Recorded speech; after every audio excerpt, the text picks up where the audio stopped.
Јас во вашата емисија, последниот пат што бев гостин, не бевте вие, беше вашата колешка. Значи, направив една споредна аналогија. Реков, пошто не имаше изјава на премиерот, дека на 28 ноември не е испочитуван законот за истакнување на замињата во Струга и премиерот рече, сум испратил порака на Стужкиот граначалник, кој што беше подржан впрочем и од ВМРО ДПМНЕ, и веднаш утредента Стужкиот граначалник, новиот, Менди Ќура, побара извинување дека направена грешка и уште еднаш нема да се повтори. И ја направив една теза слична, реков, како сега премиерот не му пушта СМС порака на министерот за внатрешни работи, бидејќи тој не го испочитувал законот, нели? Значи законот за тие пораки да се добијат и тие документи, да се добијат на албански јазик за граѓаните од албанска национална припадност, пошто е законски гарантирана. И вашата колешка рече може да го поставиме тоа прашање на министерот за внатрешни работи и ја го постави тоа прашање од парламентот, од собранието. Се разбира, требаше писмено да ми одговори и до ден денеска не сум го добил одговорот. Така, значи дали има право, дали треба да се достави, нема да се достави. Исто е состојбата и со правосудниот испит, нели? 350 студенти упатиле барање до министерот за правда за да правосудниот испит да може да полагат и на албански јазик. Така. На кој јазик се водат судските процеси во Македонија? Судските процеси се водат на македонски. Не, кај сакам да изјавам. Имаше многу албанци реагираа на тоа дека веќе нема никаква логика. Поентава ми е на нешто друго. Добро, ајде. Поентава ми е на нешто друго. Министерот одговори дека негативен одговор. Исто така јас сум му поставил прашање. Дури во времето кога бевме партнери со власта, бев координатор на правничка група на Влен, истиот одговор добив од министерот за правда. И интересно, знаеш, кај сакам да изјавам. Представниците на Влен, што повторно ние немаме можност да дебатираме со нив, немаат ни став за голем број на прашања во државата. Фактички ја правам позиција кон ВМРО и тие ја бранат власта каши нас од Алијанса и Европски фронт. Значи една парадоксална состојба, нели? Имаме тука 20 представници од владина коалиција и 20 представници од опозицијата, де јуре не, меѓутоа де факто ние сме коалиција со Сали Мурат. Значи интересна дебата, зошто тие од Влен се невидливи, фактички не се на виделина, се инегзистенцијални, немаат став за ништо. Сега, за ова прашање излегува и заменик премиерот и потпредседател на владата од Влен, рекоа дека законот е нејасен, има некои недојасноти и така натаму. И зопче излезе премиерот, рече категорички јасно и гласно. Законот рече јасен и тие што им ќе бараат да полагат испит правосуден на албански јазик има тоа право. И веднаш потоа излезе утредента, еве ние ќе го решиме таа работа. Свегаш? Значи може да замислиш како реагираат. Не, тоа беше. Сега, јас сум реагирал за Safe City, нормално. Реакција, пошто јас сметам дека законот треба да се испочитува. Значи, моје мислење, ние може да дебатираме дали, меѓутоа законот е јасен, така? Добро. И ако законот е јасен, зошто тоа пораките и тие документиве да не се достават и на албански јазик за граѓаните? Сака да кажете дека во овој момент МВР го крши законот? Не знам во овој момент, меѓутоа во тест фазата го крши законот. Дали сега добиваат пораки на албански, ја не знам. Дека нема направено прекршок, па дека не добива, па се не знае дали. Не, само нема информација.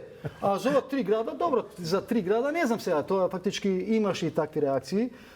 Имаше историски еден пример со детскиот додаток, нели беше регионализирано и Уставниот суд го руши тоа, значи донесе одлука, Сали Мурат сигурно господинот ќе ме потврди дека треба рамномерно распределено во целата територија. А нашата реакција повише беше да не ги оптовариме граѓаните премногу. Значи во таа смисла беше реакцијата. Значи со што да ги оптовариме? Со казни, пошто ние наместо да го олеснеме животот на граѓаните, да може да си кршат законите, не кршат, сироти што можат да се не во таа смисла. Значи ние мора наше мислење дека мора да казните критериуми да се преиначат и да не бидат толку строги. Пази, значи во таа смисла, значи има казни со конфискација, тоа може да се конфискација на возило. Сега, ако се конфискира возило, значи некои луѓе може да прават бизниси со возило и така натаму. Значи, треба да бидеме внимателни. Прво требаше нашиот став беше да се расчистат овие работи, па после да има кон примена. Се согласувате вие со ова дека во определена тест фаза, како што кажавте, дека се кршел законот? Видете, се претера со популизмот во држава. Политичките партии, кога се во опозиција, посебно од албанските политички партии, кога влегуваат во опозиција и одма почнуваат да ставаат етнички етикети на многу работи. ова навистина мислам дека е несериозно и странно, бидејќи апсолутно тука нема како вели законот, господин Ристевски? Контекст, само да како вели законот? Не. Се работи за едно системско решение. Прво кажете ми што вели законот. Не, вие ме прекинувате преска. Да бидеме конкретни. Дали законски има право? Дали законски има право? Сега вие по тоа што велите етнички? Ние немаме никаков Ние бараме да се почитува законот. Да не гласате во собрание за спроведување на ваков закон реформски, едно системско решение што ќе доведе и доведува до заштита на многу животи, мислам дека не е во ред. Никој не ги гледа автомобилите дали се албански, дали се македонски, дали се ромски, турски, не знам какви. Ова е странно. Никој не ги гледа казните дали плаќаат македонци, роми, албанци. И ова е навреда и за интелигенцијата и на албанските граѓани. Не разбирате. Само да кажам, ве молам, се работи за едно системско решение, кој што бројките, статистиката покажуваше навистина огромен број на прекршоци и улиците во Република Македонија станаа навистина опасни. И ова што сега се случува, навистина предонесува за воведување на еден ред во собрајките. Добро, тука нема дилеми никој. Нема дилеми, само да кажам. Јас ке разберев доколку опозицијата реагираше и излезеше со подобрување на законското решение, не знам, требало вака, требало така, но ставање на етнички белег на ова законско решение, мислам дека е претеризам, популизам и апсолутно е недозволиво. И имавме една изјава на лидерот на Социјалдемократскиот сојуз околу ова прашање, кога жители од ромската националност протестираа за да управуваат со возила без возачка дозвола и кажа да, вика, законот е така, но треба власта да се договори. Што да се договори? Има закон и треба да се почитува. Тој е лекар, јас ќе го прашам, има во државава голем број на надри лекари, местачи, тријачи, не знам какви, ќе кажат ние сме работеле долги години, идат кај нас луѓе, задоволни се, гледаат себап, дајте сега да си отвориме приватна здравствена установа, немаме медицински факултет. Тоа е срамно. До кај се оди со популизам. Ова законско решение дава резултати и навистина треба да се поддржи. И ако има нешто опозицијата во насоки да го подобриме, тогаш не отворени секако за соработа. Се согласувате дека за популизам се работи како што вика господин? Да, јас сум вака добар познавател на работиве за ова проблематика, бидејќи имав и амандмани јас вака. Прво, има повеќе закони, вака македонската јавност не е само закон за сообраќајни патишта, имаше кривични закони и закон за прекршоци. Вака еден реформски систем, да кажеме, да се воведе ново и да се донесе во скратена постапка, преку ноќ во собранието и десетици страници материјал за еден ден, утредента да се достават амандмани, јас еве лично, знаат колегите дека сум меѓу добар подносувач на амандмани во собранието. Едва си успеев само закон за сообраќајни патишта и тука поднесов амандмани. Првото, нашата реакција како Европски фронт бевме, бидејќи требаше добри консултации со нас. Опозицијата наметнува една темпо без опозиција и после бара милостиње од нас од опозиција. Така, првата критики и јавната фела, знаете дека сите една е тоа. Втората работа, ова клучни работи се по предлог на пратеници од власта, не се од министерствата. Верувајте да се консултирате со министерството, ќе видите дека има одредени пропусти. Значи, битната компонента, нашата појдовна точка од Европскиот фонд беше ова работа. Втората работа, балансот на ние, вака принципијално ние не сакаме една жртва да има во собраќање. Една болка на едно семејство, вака, едно семејство е болка на сите нас. Но не можете со донесување на вакви строги казни, вака во кривичното право казната и делото треба да биде во балансен однос. Не е во балансен однос. Третата работа што каже и господин Али, има проблем со закон за јазици. И сега не можете вие, например, поради немање на средства, така беше, еве, не софтверот не работи, нема средства. Не може така слободите и правата на граѓаните да се оценат со средствата. Четврта работа, знаете што е работата? Немаше никаква гаранција за приватноста. Се повредува, по мене, јас сум, да кажем, ја правник сум по професија, сум работел во проблематика, приватноста никаде не може да се, што ќе биде со снимките понатака. Вие морате правните норми да бидат прецизни, јасни и применливи во правниот промет. Не се гледа тоа. Третата работа, знаете дека собственоста е гарантирана во Уставот, така? Собственоста може да се одзема или да се ограничува правото на собственост од јавен интерес.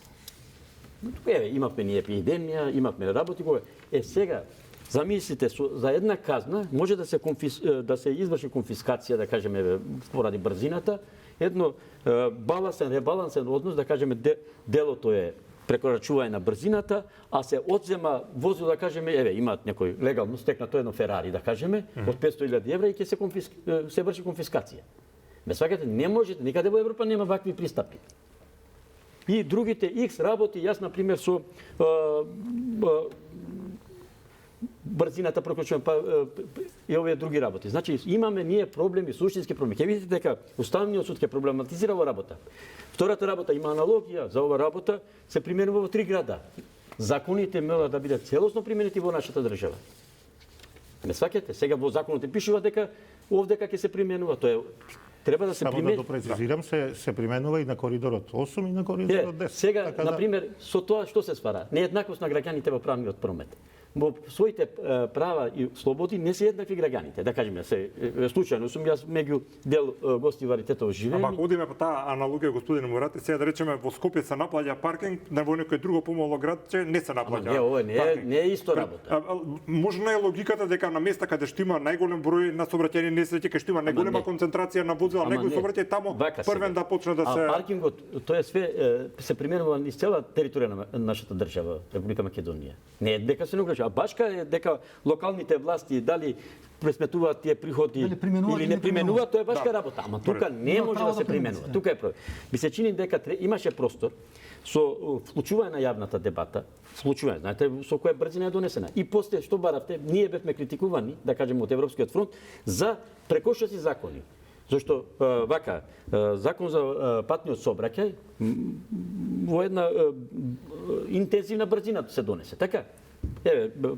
Со скратена постапка еднаш во комисија бевме, јас имам граѓаните велат дека уште побрзо требаше. Не, како? Граѓаните велат дека уште побрзо, не требаше толку години да чекаме за ова. Ќе видиме сега, ќе видиме сега реакциите, ќе видите сега како ќе бидат реакциите. Не, видите. Читајќи вака. Јавното испитување на јавното мислење. Кога ние штитиме едно право, не можеме да си повредуваме и друго право. Јас не кажам дека јас сум за све. Колега Мурати, јас само да ви поставам едно прашање. Дали мислите вие дека дали добивањето на една порака на македонски или на албански е поважно од спасувањето на еден човечки живот? Не може така да гледате работите. Гледај, јас на пример да кажем, вака, поддршката граѓаните ја даваат за овој проект. И ви кажам, јас патувам со кој граѓаните имаат право на информирање според Уставот. Јас сум од друга заедница, третата заедница. И немам тоа право. На територијата на цела Република Македонија. Јас си почитувам, вака, и мене е болно, јас сум од третата една заедница, не ми се применува мојот јазик. Од турската заедница сум јас, така? И огромна борба, знаете, во собрание водам за турскиот јазик. Но јас си почитувам законите и како судија кога сум бил во Уставниот суд, мене ми критикуваат отворено некогаш што си направил како судија. Јас сум бил применувач на законот. Можда интимно не сум сакал одредени одредби, но јас сум професионалист, така. Сакам да кажам само ова работа. Кога дојда, например, последните закони, кривичниот закон и закон за прекршоци, фактички се воздигне едно дека Европскиот фронт фактички е кочна. Не сме кочница. Зашто вие као кабадаја излеговте и кажевте ние можеме све да направиме. Не можете све да направите. Можете да бидете власт. Други пратеници кои го проценија јавниот интерес дека е поважен да се заштити човечки живот плюс во однос на овие некои работи. Колегата Мурати, например, сака да се повикува често на Уставниот суд. Еве, во моментот што се сетив кога рече дека во 3 града се применува, во други на 99-та имаше една иницијатива за заштита на слободи и права на граѓаните во однос на тоа дека некому за некое дело му била урната дивоградба, на тој до него не му бил. Уставниот суд, ако добро се сеќавам, пресуди дека тоа што вие сте направиле, тоа што некој друг направил прекршок и за тоа не е казнет, не значи дека вие за тој прекршок не може да бидете казнети. Тоа што во некој друг град во моментов се прави казнувањето со полицаец кој ќе ве фати на радар, не значи дека не може на друго место тоа казнување да биде со примена на некакви средства, да речеме со примена на казнување има сегда, меѓутоа алатките се различни. Дали е направен прекршок? Ако вие сте возеле повеќе од дозволеното, вие сте направиле прекршок. Дали вие ќе бидете казнети или нема да бидете казнети, дали ќе бидете во тој момент измерени, дали ќе од некаква причина некој нема да може да види не знам, на тој пат нема да има полицаец и нема да ве фати, сте имале среќа, вие сепак сте го прекршиле законот. Зошто да не биде максимално казнувањето онаму каде што има технички можности? Таа мрежа се шири. Сега прочитав дека ќе биде, освен на коридорите, што ги спомна колегата Ристевски, ќе биде и во Охрид и во Струга продолжува, така што не е битен јазикот, не е битен, мислам, многу е битен јазикот. Јас доаѓам, мојата професија е лингвист, професор по јазик на филолошкиот факултет, многу е битен, но овде јазикот е во втор план. Овде не се работи за културни и јазични права, се работи за човечки животи. Мислам дека ќе се врати, ќе се направи онака како што треба да биде системот, ќе проработи уште подобро, но важноста во брзината овој пат беше дека бројките сами покажуваат колку е намален бројот на жртви, колку е намален бројот на прекршоци, колку луѓето повеќе внимаваат, дури одат и во екстрем. Јас ви реков пред почетокот на емисијата, дури луѓето сега можеби и претеруваат, одат во некој екстрем па возат дури и помалку од дозволеното и под дозволеното, но ако тоа придонесе 5 минути јас подоцна да дојдам тука, ама еден човечки живот да биде спасен, нема да човечки живот да не биде, да не ви звучи патетично дека е човечки живот. Импликациите да настрада некој, да биде сообраќај безбеден, тоа е поважно. Импликациите од законот, ви одговорам и за ќе видиме правосудниот тек после година, 2 години. Значи колку е бил добар. Само момент. Господин Ристевски спомна дека 70% од граѓаните се направи анкети. Ја не знам за такви анкети. Ја знам, знам нешто. Фактички кога донесуваме вакви закони, треба да ја сватиме идејата на демократијата. Ние без да ја сватиме идејата на демократијата, брзаме да донесеме закони со брзина на гром, а од друга страна во другите сфери, што преска начнавме на почеток на емисијата, одиме со брзина на желка. Која беше причината? Нешто објасни господин Салим Мирати од професионална гледна точка, ја нема што да додадам во таа смисла. Пошто ја не видов за овој закон, колку брзо со денес се објасни, да не се направи некоја јавна дебата. Ја не видов вклучување на универзитетите, не видов, не слушнав никаде. Не, немаше ништо, немаше ништо. 14 години почна значи владата се однесуваше како све знае, значи све зналица, значи владата знае се, граѓаните, универзитетот, експертската јавност не знае и по секоја цена да го донесам та законот што можно побрзо за да видиме користот од имплементацијата. Пратеници беше. Да беше владата постигнала ќе беше.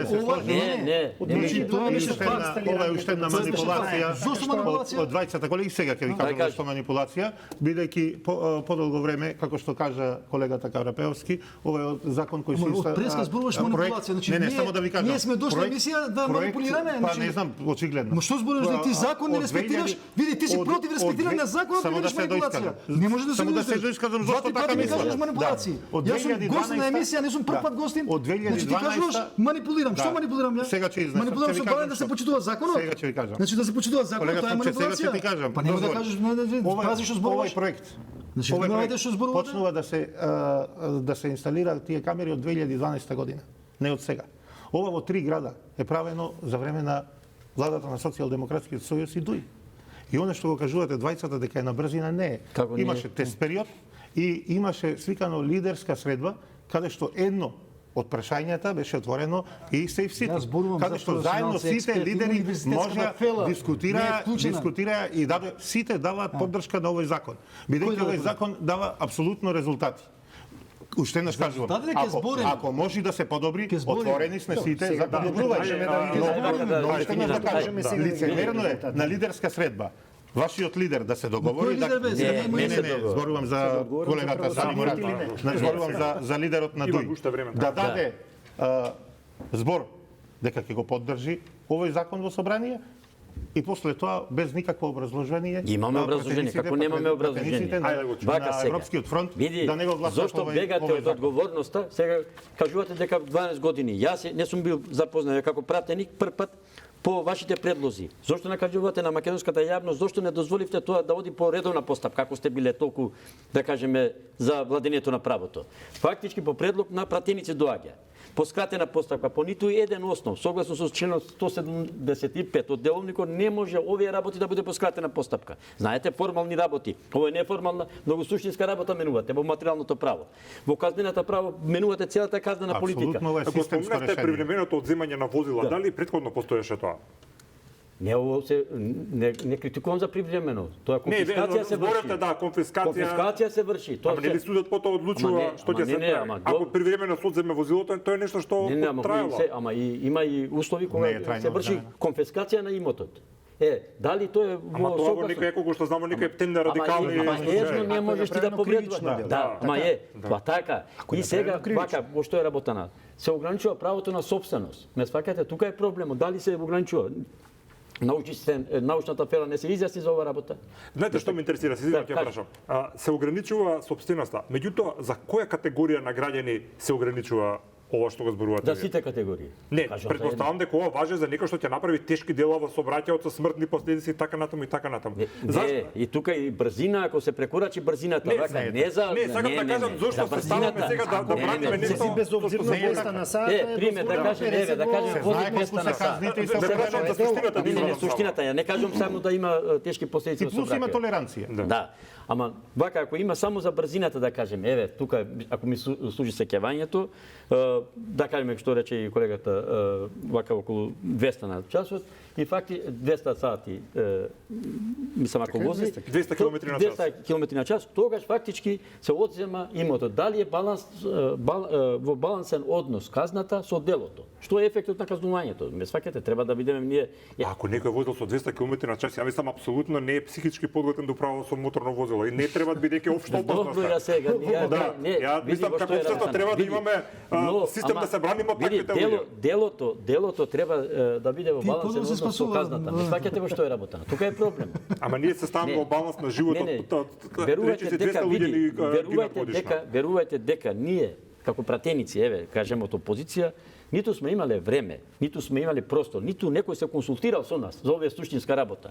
Од нас се бараше ние да бидеме аминџи, ние не бевме аминџи тука. Ние се огледуваме согласно со уставот. Работите ние кажуваме дека не е во согласно со уставот. Има одредени, не е само еден случај. Само може уставниот суд да каже. Да, ти кажуваме ние, ама не ние кажуваме. Претпоставуваме дека е несогласно со уставот. И затоа има иницијатива во уставен суд за и ќе каже уставниот суд дали е тоа. Ќе видите колку ќе може ова работа да опстане во системот, ќе видите, ќе бидеме живи ние сведоци за кратко време. Нема простор за паралела со правосудниот испит. Со правосудниот испит е една друга работа. Не направи паралела. Не беше паралела. Не е проблем. Не беше паралела, господин Карапелевски, само информација беше. Добро. Господин Мурати, можете да. Во однос на правосудниот испит можам да ви кажам и партиски и личен став. Во однос на правосудниот испит на албански тоа постојните закони не го дозволуваат. Министерството за правда, постојните закони, постојниот закон за полагање не го дозволува тоа. И нормално дека Министерството за правда така одговорило, бидејќи тоа е во моментов важечкиот закон. За како тоа се одвива правосудниот испит. Како мислите, господин Карапелевски, дека постојните закони дозволуваат? Не дозволуваат. Постојниот не дозволува. Види, и во администрацијата за административците немаше, значи се полагаше само на македонски јазик. 2023 година, кога ние влеговме со СДСМ во коалиција во тоа време, направивме да се полага и на албански јазик. Како беше тоа направено? Со законски измени? Со решение на министерот. Затоа значи беше петицијата до министерот за правда. Тогаш беше министер за информатичко општество. Чекај. Алијанса имаше министер за правда, па што не го направи. И стручните испити за медицина, не беа само на македонски јазик, со одлука на министерот за здравство тогаш. Сега се и на албански јазик. Значи имаме ние искуство дека во некои ресори закони се почитува. Ја го поздравувам тоа што кажа премиерот. Законот е јасен рече. Значи законот дозволува и за овие СМС пораки и за правосудни извид. Нема закон во Република Северна Македонија кој што не е преведен на албански јазик. Сите закони се преведени. Значи и на тие студенти, пошто ние имаме, значи зошто нас се дозволи. Еве ја ќе кажам пример. Еве ја имам, пошто ја начнува тема, не знаев, ама случајно имам. Види. Ово за правосуден испит. Еве држави во Косово да речеме се полага на два јазика. На албански и на српски јазик. Чекај. Официјален јазик и може судската постапка да се води на два јазика. Во Америка може на шпански и на англиски правосуден испит. Во Канада англиски и француски се полага правосуден испит. Во Индија на 11 различни јазици се полага. Во Израел хеврејски и арапски. Во Белгија холандски, француски, германски. Во Швајцарија германски, француски и италијански. Хонг Конг имам англиски и кинески. Во Финска фински, шведски и така натаму. Значи, имаме ние примери во тие држави. Да се надобрам. Јазичната политика во сите овие држави е различна. Официјалниот јазик во државата, пошто знаеш што одговор ми донесе мене министерот за правда, рече тоа работа на собрание. Така. За да го Ама собранието имало предлог закон што фиоките се уште. Значи различна е работата. Ние знаете заедно го гласавме законот за социјална заштита за лиценците да може да се полага и на дали имаме студенти што тука има некаков проблем. Никој тоа не направи. Дали имаме студенти што воспитувачите да можат. Има деца кои се албанчиња, зборуваат албански, македонски, зошто да не? Па и на другите јазици. Господа, само малце контекст за тоа. Извинувам, само едно кратко прашање. Извини, мене знаете што ме интересира. Мислам, тоа ми е малце онака некој политички феномен во Македонија, дека секогаш политичките партии, нивните представници се жестат, например, за некое прашање што би можеле да добијат, како што кажа некои некакви политички поени, бараме и покрај тоа што сите судски рочишти се води на македонски јазик да се полага на албански, а никој не излезе со некој предлог како да се подобри квалитетот на самото на полагање. Не, мислам, зошто фокусот го насочуваме тој енергија само на едното место, а не и на другото. Мислам, чисто како идеја за размислување. Јас сакам да се надоврзам, извинете колега Смокче, премиерот се кажавте, премиерот кажа за сите теми, не е само за вас. Апсолутно не пречи може тоа да се направи. Карапеовски, сведок е господинот Ристевски. Ја често пати случајот во собраниската говорница, кога сакам да давам пораки на моите колеги, да зборам на македонски. Значи не работа дека по секоја цена ја барам во секој поглед и во секој момент да зборувам само на албански. Значи ние зборуваме и за принципи и за тоа да се испочитуваат правата. Именно тоа сакам. Студентите албанци, тие 350 студенти, сигурно тие, значи пошто ние имаме универзитети на албански јазик, кај што студентите завршуваат правен факултет на албански јазик. И се разбира баш заради квалитетот да бидат посигурни и поквалитетно и попрофесионално да се излезат во тие испити. Само сакам, бидејќи не добив воопшто прилика во ова прашање. Професионална терминологија да користат на нивен мајчин јазик. И баш дека треба обратно, дека на македонски се води на македонски, дека треба да се изразуваат на македонски за поквалитетно. Тоа што текот на времето, тие ќе го стекнат тоа искуство сигурно. Зашто да не им го дадеме сега вештина? Не, сега тие ако 4 години, 5 години колку трае правниот факултет, си завршил правен факултет. И сега, господинот Сади Муратије, и нормално тука има професионална терминологија. И сега нормално тие истовремено да потрошат и енергија и за учење на терминологија. А сега ве разбирам. Вие кажувате ако на факултет веќе учат на албански, после ќе треба да полагат на македонски и се става да не баш заради квалитет и знаењето, значи се ограничува. Сега вие разбрав поинтата го. Сега да ги кажам за ајде поведете. Доволам. Премиерот кажа дека не гледа проблем во тоа да се полага правосудниот испит. Што кажа тоа што требаше да каже еден премиер, се разбира. Но јас ќе поставам две прашања. Дали со тоа, како што кажа и водителот, ќе бидат тие подобри правници, подобри судии, подобри обвинители. Но што има врска бе? Друга работа. Ние збориме за почитување на закон. Само да ви кажам. Значи ние збориме за почитување на закон. Дали сме за почитување на закон или не сме? Дозволете да се доискажам. И друга работа. Како што кажавте и вие, спомнавте дека во одредени министерство со решение на министерот или со некој правилник може тоа да се регулира. Не мора да дојде до собрание и тоа има примери во државата. Значи може да се регулира. И уште една работа. Во времето на Социјалдемократскиот сојуз и на ДУИ на владење, Агим Нухију, Ајранит Хоџа, во неколку наврати го покренале ова прашање на влада и не поминало. Видете? Проверете, јас проверив дека е така и Социјалдемократскиот сојуз и ДУИ не го прифатиле тоа. Добро. Значи јас како ние кажавме вчера премиерот кажа, јас како координатор на политичка група на Плем постави прашање до министерот за правда. Бидејќи законот за јазици се почитува така 14 декември 2024 година. Да му дадеме време на господинот Карапеовски сега. Кој е ставот? Во правосудната професија се бара познавање на македонскиот јазик, бидејќи судските постапки се одвиваат на македонски. И тоа е логиката зошто е предвидено и во законот да биде не е предвидено на друг јазик да се одвива постапката освен на македонски.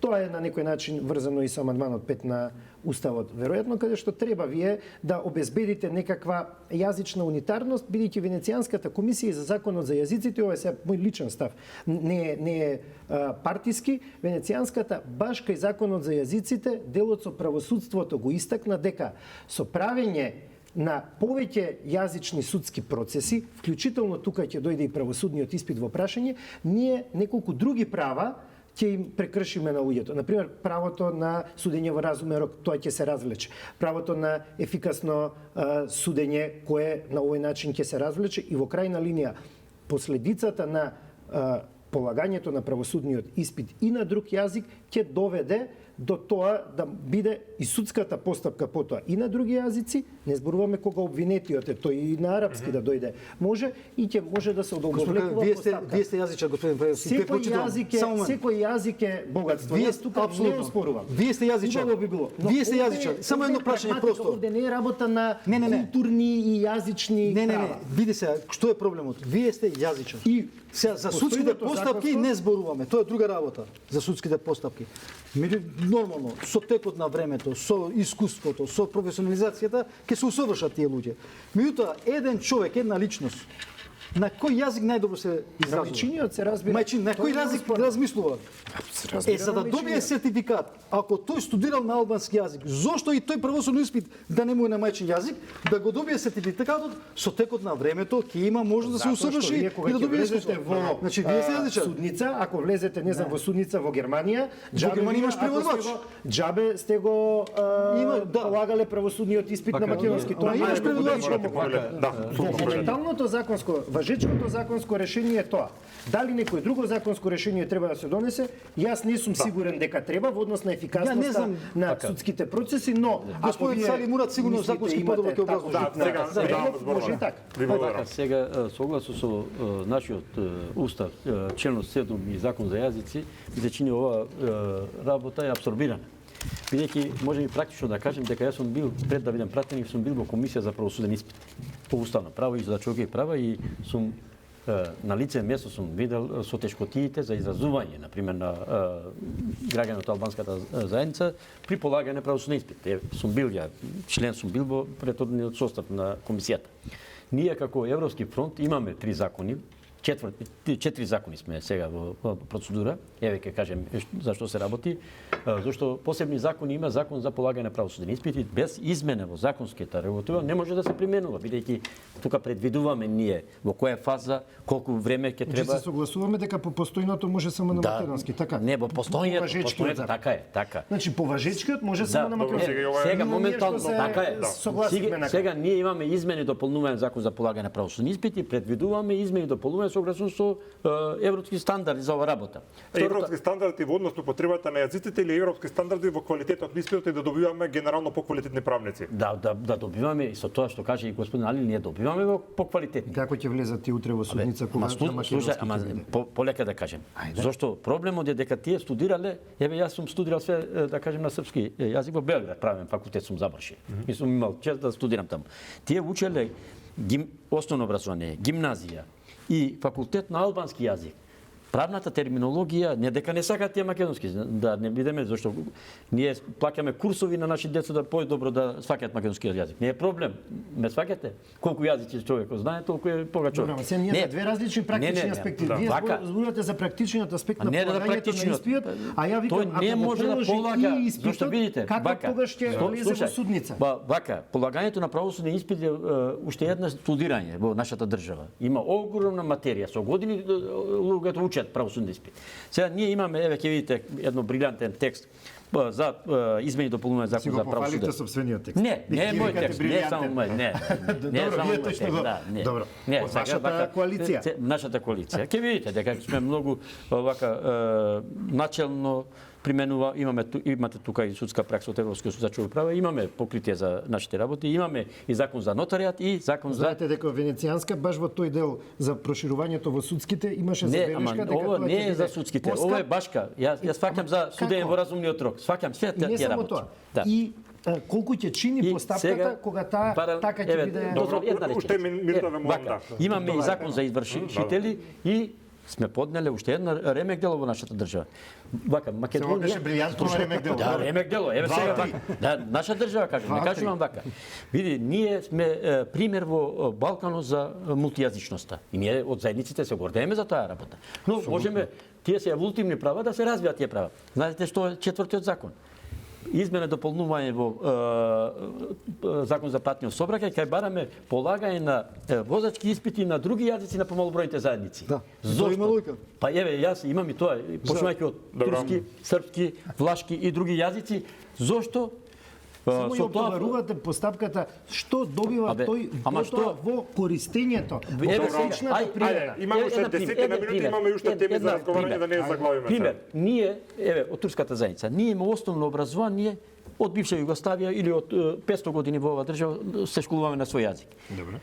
Доволно е да има основно образование за да полага возачки испит. Така, човекот во една рурално село, во јуричко село, има учено турски јазик, основно образование, другите јазици слабо го владее. Сега четврто оделение учел задолжително. Ама не, 8 години, 8 години. Добро, сега, што барате во правниот промет, вие барате сигурност, да си знае работиве. Зошто да не се дозволува кога на една печалба, да кажеме во Германија, на сите јазици се дозволува тоа работа? И кога ќе му биде казната на македонски и на албански, нека дојде. а тој викате на трети јазик, значи нема да разбере како нема крај ово, ви благодарам за мислењата, вашите ставови си ги кажете, граѓаните ќе имат свој суд, тоа не е целта тоа што сме тука. За една тема која што е многу ретко слушаме дека во Македонија се запленуваат 1 тон, да речеме, дрога, а не неколку десетици тони дрога. И сега тоа според вас кажува за трулоста на системот, за лоши практики од минатото или за ефикасност на полицијата или еден конгломерат од сите овие работи? Би рекол еден конгломерат од сите овие работи. Гледаме дека по оставката на јавниот обвинител, некои поголеми процеси во криминалот, корупцијата се отворија во државата. Еден од нив е и ова со влегувањето во на МВР и јавното обвинителство во фабриките за марихуана, каде што обвинителот мислите дека ги коучал претходно? Имало тојави при контроли од Министерството за внатрешни работи до обвинителството, но обвинителството не реагирало и сигурно ги кочел, што немало досега реакција. Некој направил, се знае кој ги доделуваше тие лиценци и како, и кој го промовираше тој бизнис. Тој човек има име и презиме и е бившиот председател на Социјалдемократскиот сојуз и на владата на Република Македонија Зоран Заев. Во еден момент, од 21 таква фабрика со лиценци во државата, 13 беа во тесна врска со него, неговото семејство или негови блиски, како што е сега фирмата во Струмица, од каде што се одземени некаде колку 27 тони на на дрога, речиси 30 тони од Струмичко зборувам. Значи некој смислено го промовирал тој бизнис и смислено направил изменување на правилникот за одгледување на канабис и на дворешни површини, што со законот кога се носел овој закон не било предвидено. Зошто и како досега не се реагирало, а имало случаи кога имаше и претходно вакви случаи со фабриките во Крушевско, во Струшко, во Охридско, да излегуваат вакви афери, но јавното обвинителство не реагирало како сега. Ќе видиме што ќе произлези од овој случај, но очигледно е кој стои зад овој бизнис. Стои Зоран Заев, фамилијата на Зоран Заев и неговите блиски. Како што гледаме во Струмица, газда на фирмата од каде што е запленета сета ова количина на канабис, на марихуана, е многу близок пријател на Зоран Заев, советник, председател на општинскиот одбор во Ново село, мислам дека беше, или не замете за зло, некој од тие села блиски до Струмица, личен пријател и соработник на Вице Заев. И апсолутно ја поддржуваме одлуката на владата од утре да се донеси одлука за МВР и јавното обвинителство да извршат проверка во сите фабрики кои имаат лиценца и дали работеле по закон или ако не работеле по закон да одговараат. Да, се согласувате дека дел од причината за условно кажано ефикасноста сега на МВР е заради тоа што имаме смена во обвинителството? Не верувам. Видете, обвинителството е друга приказна. Значи, друга приказна. Судството не е друга приказна. Меѓутоа, пазите, требаше да се случи кочани за да видиме дисфункционалноста на системот. Дискотеката Пус, за да видиме дека инспекторатите, не знам што не работеле. Тоа го знаевме и претходно, меѓутоа сега треба да се запленат, не знам, 30-40 тони во Србија Ние за да видиме дека мината влада направила, значи правила бизнис, не знам што. Така вели господинот Ристевски. Ние гледавме и на Плетвар за пленети кога полициски началник на полициска станица Прилеп беше заедно со шоферот на братучетот на Зоран Заев, уапсен од ДЕА. Не, што правиме 20 месеци? Зошто почекавме во Србија да се Ама вие не ме слушавте. МВР работело.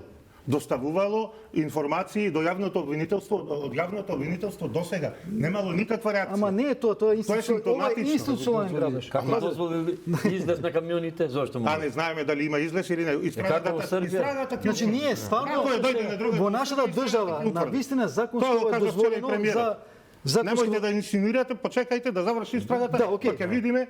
Значи, во нашата држава законски за медицински цели знаеме дека тоа е дозволено. А вие знаете, сигурен сте дека дрогата од Србија на планета дошла од Македонија и како? Не знаеме. Па вие сте уставен судија, немојте со такви инсинуации.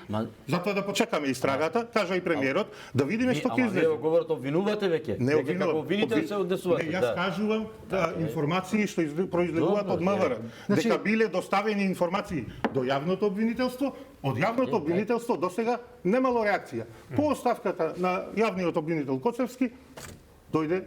Значи тоа треба се види. Тоа се спроведува подолго време. Господин Ристевски, пази, значи фактички сакам да бидам конкретен. Да будри тапано да кажи на вести дека влеговме ние да вршиме ваква. Значи да бидеме поконкретни. Значи во Македонија за медицински цели законски е дозволено во работа. Така. Кажете вие, има лиценцирани компании, колку 65 лиценци има издадено Македонија. Добро, остате сите во време на владата на Социјалдемократски сојуз. Во ред.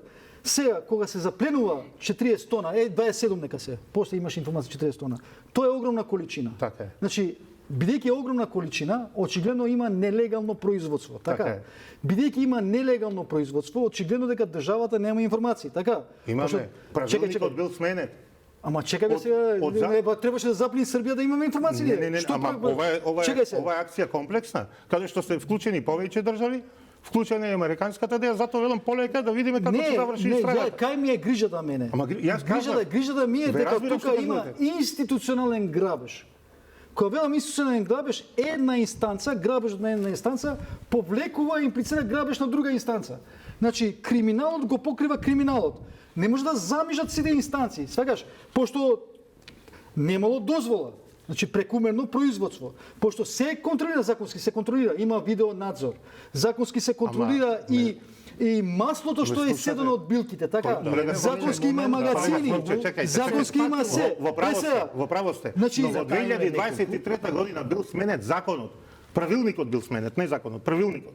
Зошто бил сменет правилникот и зошто владата дозволила 2023 година? И зошто дозволила?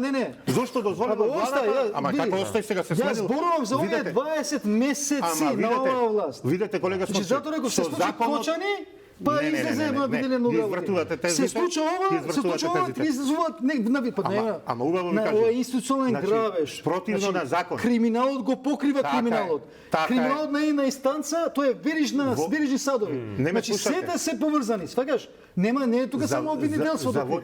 Инстанците се кој треба да дај? Сите Ако МВР доставило до обвинителството податоци, ако МВР доставило до обвинителството податоци, кој е крив? Еве вие кажете. Ама кои инстанции? Па ќе видиме тоа. Ама обвинителството мора да дај дозвола за да се влезе. Значи ова е башчен институционален грабеж. Ако се констатира дека само да се требаше да Србија да заплене. Да поентирам една секунда. Вака. Правилникот е сменет во време на владата на Социјалдемократскиот сојуз и ДУИ и надвор од закон. Зошто не е направено правилници за овие 20 месеци? Надвор од закон се произведувал канабис. Тоа го утврдиле од Министерството за внатрешни работи, го доставиле извештаите до обвинителството, обвинителството не реагира. Сега ќе се утврди одговорноста на сите што се вклучени во овој нелегален бизнис. Еве да чекаме, да не продуцираме сега за работа, да чекаме вака исhodот на истрагата, да кажеме, вака можда немаме точно информации, све што се минуто, овие се Се знае кој го пречекуваше Биг Майк во владата? Тоа е Зоран Заев. Не е оправдување. И промовираше производство на дрога. 20 месеци чекаме. Ако имал така, требало да се постапи така, па ќе видиме. Ама постапено било, обвинителството не постапува. Јас не разбирам, искрено да ви кажам, дебатата на оваа тема. Фатена е дрога, нелегално производство на марихуана. Една теза, една добра идеја, претходно таа да се користи за медицински цели, некој ја злоупотребува. Вистина дека знаевме претходно дека во тие бизниси нешто се случува. Добро. Нешто гори. Е длабоко навлезен во тој бизнис и блиски до него. И сега тоа е фатено и тоа е за поздравување. Полицијата си ја завршила работата. Не сакам да изигрувам или да глумам инспектор. Тоа е работа на полицијата. Ова треба да се поздрави бидејќи фатила нешто што е против закон. закон. Ви благодарам на сите за учеството во вечерасната емисија. Па неколку теми поминавме, се надевам дека Уште многу остана. Многу, али секако ќе имаме и можеби оваков состав уште еднаш или два пати колку има потреба да разговараме. Тука сме здрави и живи. Ви благодарам на поканата. Почитувани, ви благодарам и вам и останете со програмата на Канал 5.